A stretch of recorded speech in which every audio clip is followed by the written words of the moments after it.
I think the hard part is realizing that my kids are going to be even more American than me. Like when I was a kid, we went to Iraq twice, and I have these fond memories of these people who didn't speak English giving me more kisses than I knew were possible. Like, okay, this is what I am, and this is the food that we eat at home, and this is the music that we listen to. And my kids are going to be like, we went to Palm Springs. This is United States of Race. Personal stories of how our earliest memories determine a lifetime of relationships. I'm your host, DB Crema.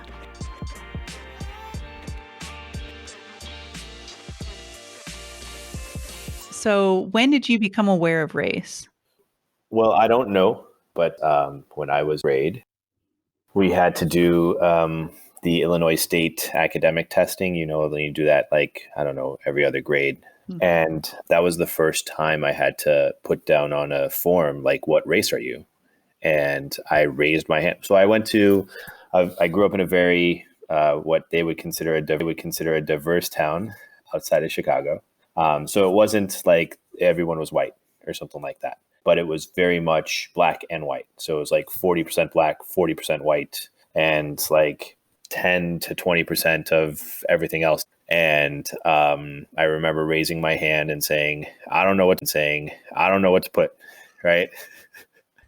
I'm like, seriously. And my teacher looks at me and he says, well, you're sure not white. Like he's like, I don't know what you are either, but you're not white. Right. And who knows, was he racist? From what I remember, he was just an asshole. Because you don't really say that to a fourth grader or third grader. Right. And if you had some, self-awareness, you'd just be like, oh, I don't know. This is an interesting question. Let's turn this into a lesson in how we can appreciate the fact that there's more than just black and white in the world. But not like, no, you're just not white. But not like, no, you're just not white, dude. Figure it out. Sucks to be you. You're on your own. Yeah. So I was like, I guess I'm black, right? So I was black to the state of Illinois until like the next time we had to take a test 2 years later. So I remember the kid sitting next to me was black, and I was like, what'd you put? And he's like, I put black. And he was clearly black, like there was no like, oh, what are the other kids who don't really look like anyone put? He was like, I put black. And I was like, well, I'm not white. And I'm not Pacific Islander. So I was black and about it. And I was like, hey, Mom, this happened. And she's like, ha, ha, ha, ha, ha. My mom has a very strange relationship with race. And so she's like, we're white. And I was like, oh, no one told me. And I'm like, my teacher said that I'm not. And I don't really feel like that's accurate.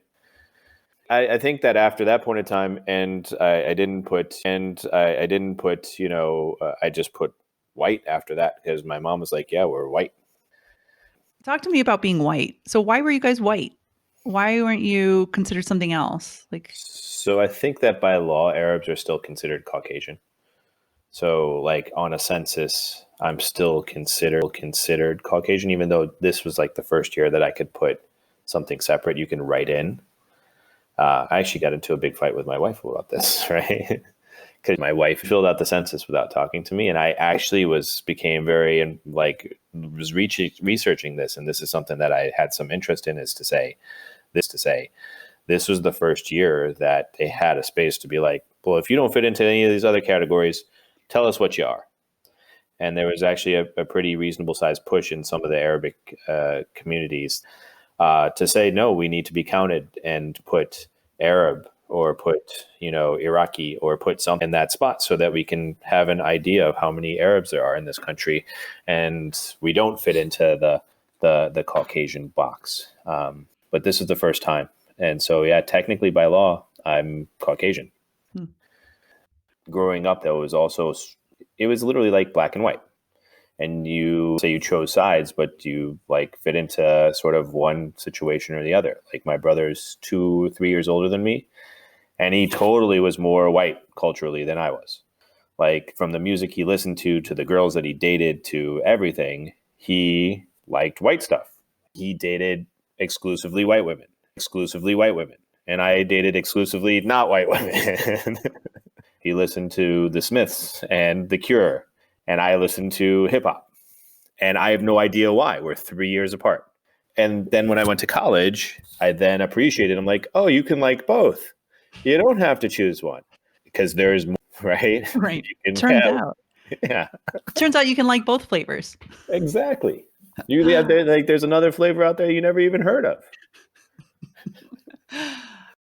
And when I got to college is when I really met a group of people who also didn't fit in any categories. And that was the first time in this group. And then that sort of became my group, was the other, you fill in the blank, right? So everyone was kind of different, but we all filled in the blank a little bit differently. What did it feel like when you said you weren't, it was made clear to you that you weren't white and you weren't treated as such? Like, what was your experience? I mean, it never resonated with me that, Like, what was your experience? I mean, it never resonated with me that I was white, because I didn't feel culturally or that I looked white or that I was treated white. And I didn't even know what that meant, but I just knew that I was different. I was not what the majority was. And, that whole idea of I don't fit in was a pervasive part of my childhood. I knew that I was different. I knew that when I went home, the food was different and the smells were different. And, the way we treated our dog was different. And yeah. And there's a few times growing up where just the feeling of saying that you're different and that you're not what we are was pointed out to me. I remember being in grammar school as well, and we had to do a family tree. And I did a family tree, and we had to put together a presentation. And the teacher was, you forgot to put an oil rig on your presentation. And I was like, I don't think my family has anything to do with oil. And she's like, oh, but everyone there has something to do with oil, so you should put an oil rig on your presentation. And Drew put an oil rig prominently in the middle of my presentation about being from Iraq. And these teachers didn't realize the power that they had to categorize you when you were in third grade. And that's horrible. And yeah, you think that fucking guy who told me, I don't know what the fuck you are, but you're not white, was not biased about how he treated me in class? There's no way. But at the same time, I don't really want to think about that and say, oh, what could have happened or what could I have been if I was white? Because I hate that. And I don't want to think about it like that. If I was white, would I have gone to a better college? Would I have gotten a better letter of recommendation? Would a teacher have taken more interest in me? What were the possibilities if I had been treated equally? And I don't want to think about that. I don't want to think that I didn't live up to any potential that I had, or that these people had that much control over me. An asshole, and he probably had a negative effect on my life. And there was probably a lot of people like that in the path to get here. But I did all right. I'm doing okay. Can't think of a more perfect way to put it. That's kind of what it's been with my kids, because my wife is half black, half white, and my kids are therefore half black, half white, and my kids are therefore quarter white, quarter black, and half Arab. I think that when I discuss with them race and the such, or not even that, I think when the world interacts with them, I think the kids in their school and the other parents, I think they look at them not as black at all. They don't see that. People in the world around them don't see them as being at all black. I'm not sure why. I just don't think that that's the way that they're seen. They're seen as brown. So probably me, more so than my wife, who is, she's probably looked at and seen, and people think she's black. Except for when she's with me, and she's there's no way that, you could meet a girl that good looking who had a choice or something like that. So, no, seriously. So they look at my wife and they think she's black, and she's got, a fro and, dark skin. And then they look at me and they're like, you're not black, but we don't know what you are. And then they look at my kids and they're probably more like his kids. So I think that they haven't had it thrust upon them in a way that maybe other kids have, because I think that they make that split judgment of how you look. People like to put that you're black, you're white, you're black, you're white, you're Hispanic, you're, what box do you check? What box can I put you into? My kids don't fit in that. Right. Mm-hmm. Mm-hmm. So I mean, so they're being looked at as people of color, so much yeah, rather than black and like what you mean by brown. yeah. It's also strange. I mean, so my wife was half black, half white, um, but she was raised by her mother, who's white. So culturally, she's white. I mean, she's more white. I'm more black than she is. Not true, but you know what I mean. Like culturally, it's not just the visual, but the cultural aspect of it. Mm-hmm. Right. You know, when I was talking about how my mom had such a weird relationship with race, and it sort of relates to how she dealt with race when we were growing up, was that. So my parents are from Iraq originally. My dad's mom is Persian from Iran, and to some degree, you know, she was darker, and my mom's family is light, and they always said they're Arab. Your dad's side of the family is Persian. And it's so weird for them to be like racist against Persians because you can't tell a damn difference, right? Damn difference, right? And then this is where it's sort of the kicker is so my sister did the 23andMe. And guess who's 90% Persian? Me and my sister, which means my mom is a majority Persian. Right. So I said this to her. I was like, does this make you feel different? And she's like, we're not Persian. I was like, yes, we are. We have a blood test that says that our genes are Persian. No, we're Arab. We're Arab, you know? And she's like, I sunburn. So I thought I had this epiphany when I was like, oh, genetic testing, that's going to change how we all view this because you're going to have a piece. Guess what? Someone down the line slept with someone and you got a whole shit ton of Arab blood in you. And now you're going to realize that your concept of race is bullshit. And then I saw what my mom's reaction was, and I was like, oh, no, that's not going to happen. Like, that's not how people are going to react. They're going to be like, nope, science is not correct. They're going to be like, nope, science is not correct. I don't care. But you know what's funny too is listening to this, and I'm like, because it's outside of our socialized norm, it all sounds ridiculous. Like, what? Like, why? Why is that even an issue? Right. And so when we look at it and from the outside, we're like, well, that's stupid. When we do the exact same fucking thing here, 90% of Americans listening to this would think, but Persian, Arab, Iraqi, it's all the same. Yeah. Like, I can't tell the difference. Right. Right. So, being Arab in the US is not easy. It's better than being Arab in Iraq. Arab in Iraq. I don't know. That's debatable, I guess, right? Post 9/11 and such. Yeah. What was that like? 9/11, I was a second year medical student, and we had our tests at that point in time. They were trying to prepare us for our board exams. So we test all at once. So we take 9 hours of exam. And so on September 11th, we were taking an exam in the basement of the hospital. I remember one of the other students walking out and coming up to the proctor, who was this old dude, and was like, you know, these planes flew into this building. He's like, yeah, whatever. Sit down, finish your damn test. Right. And he's like, no, I can't do that. I'm getting up and leaving. We're all like looking around. What the hell? And so we finished our test, and everyone sort of worked their way to the student lounge afterwards. And there was like 40 or 50 of us. And we're all sitting there watching everything happen. And I remember distinctly students being like, you know, the most racist shit that you can think of and hear coming from med students' mouths. That was also the place where there was people who were driving around looking for people who looked like me to beat up. And there was a few Indian dudes, Sikh guys, who got beaten up, right? And everyone was always like, so if they got me instead, would it be okay? Because I'm the one that they're looking for. You're just not finding the right person to beat up. But the hardest thing for me is that I think that after September 11th, there was sort of this whole entire we're all American ganging up against the other, and that included Black people, and that hurt. Like, that hurt more than white people saying it, because they were always treated like shit, and I would always commiserate with that and be like, yeah, we're both treated like shit. We're gonna get through it. It's gonna be all right. But it did feel bad when Black people would be, we're no longer the lowest. Because I was like, you know what? it hurts when someone says something bad about you, but it hurts when someone who knows what it feels like says it about you.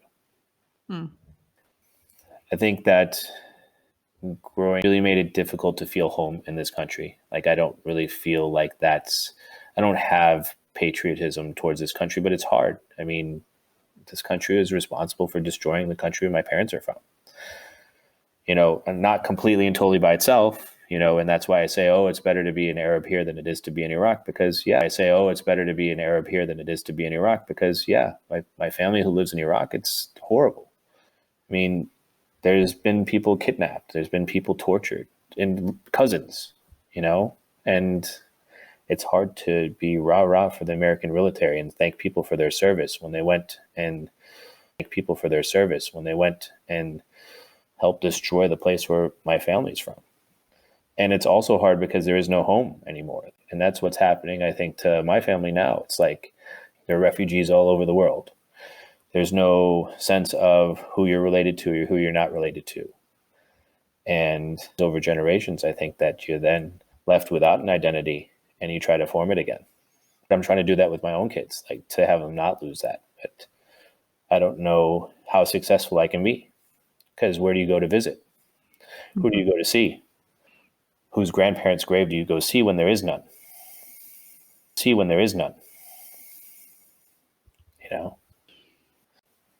But it's also hard to feel American per se. But then I go there, and guess what? I'm fucking American. I'm serious. Like, culturally. I don't know if I have a question. Do you ever have a space where you feel like you fit in or you feel accepted? Well, there's a few things that I wanted to sort of mention. Most of them have to do with like being a doctor. Because there's been multiple times where I've had patients be like, I don't want you to be my doctor just based off of my name or what I look like. I've had patients with like blatant, white supremacist tattoos all over them come into the emergency room and take care of them. And I think the hardest part is I've had like other doctors who've said like off the wall, like really racist shit. I've had other doctors who refuse to shake my hand. But I've always been proud of, especially with patients, of being like, I'm here to treat everyone. Like I remember one guy coming in and, I had to cut right through his swastika in order to do a surgery, and I was like, I'm not going to think about this person as being any different.